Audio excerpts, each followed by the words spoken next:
I'm going to start off loping this little mare around a little bit. Anytime I'm teaching about loping is what I grew up calling the canter, the lope. Most Western people refer to that three-beat gait as a lope, but I like to teach it using the word canter instead. And here's why. We talked about the walk. We talked about the walk being a four-beat gait. 1, 2, 3, 4, left, left, right, right. We talked about the trot being a two-beat gait, meaning that the right hind and the left front work together, and these two work together in a 1-2 rhythm. The canter is a three-beat rhythm. Now, what's wrong with that already? When you hear that, it's a three-beat rhythm. All right, how many feet does this horse have? 4. The four-beat gait is divisible by 4, isn't it? So the four-beat, in other words, the walk, includes all 4 feet. The trot is a two-beat gait, also very divisible into 4. But what about 3? You can't make that work out even. So what happened to the other foot? The reality is there's a point in time there that whenever this horse is cantering, it's not even, it's imbalanced. Hence the word canter. What's the root word to canter? Drop the suffix. What's the root word? Cant. C-A-N-T. What does cant mean? Angled, beveled, slanted. Right? When a horse is cantering, if she's got 4 feet but she's only using 3 of them, something's not right. Something is imbalanced. Something is angled, beveled, or canted. Okay? So if you watch a horse sometimes loping away from you, I promise you that if the horse is in the left lead, when this horse is loping away from you, this horse will be canted ever so slightly to the left. If the horse is in the right lead, the horse will be canted ever so slightly to the right. Now, with that said, I'm going to tell you, it really aggravates me when I see somebody lope in their horse and I ask them, what lead is your horse in? And the first thing they do is this. They look.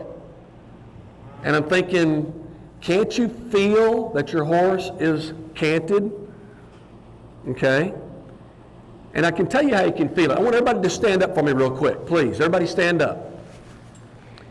And as you stand up, what I want you to do is I want you to put your left foot slightly ahead of your right foot.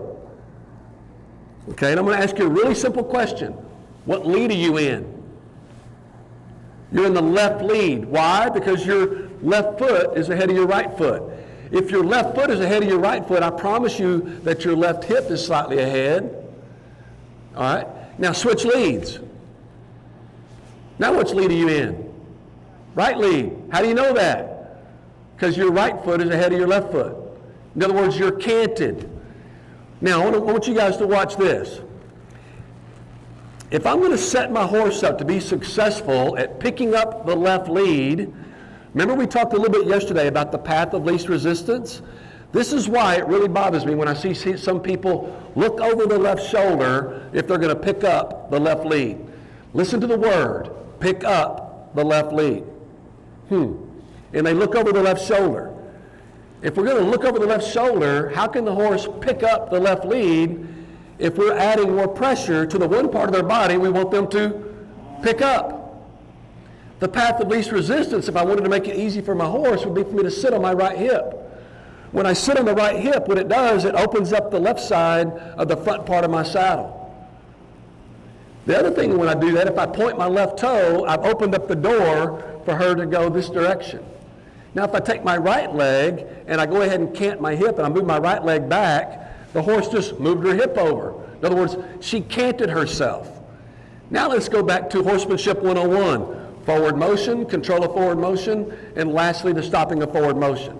So if I've already got my horse canted to the left and I just simply add forward motion to that, which lead is she most likely to pick up when I squeeze her all the way into a canter? The left lead. Why? Because I've already got her canted that direction. Does that make sense to people? So do you need to look down? I promise. Now watch this right here. I'm going to go ahead and squeeze her into the left lead.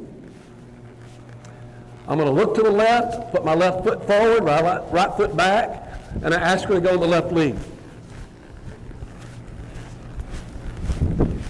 All right, now as I'm loping around, I want you guys to notice where my left foot is.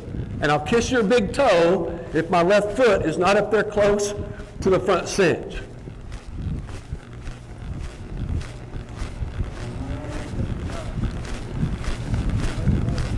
Now as I pass here, I want you to notice where my right foot is. My right foot should be a little bit more in what I call neutral. In other words, it should be hanging down in much more of the proper position if I'm riding my horse properly. It should be right down straight from my hip and being neutral. So I don't have to look down to know that my left foot is ahead of my right foot. Whoa. Good girl. So how can you tell what lead you're in? Your left foot's ahead of your right foot.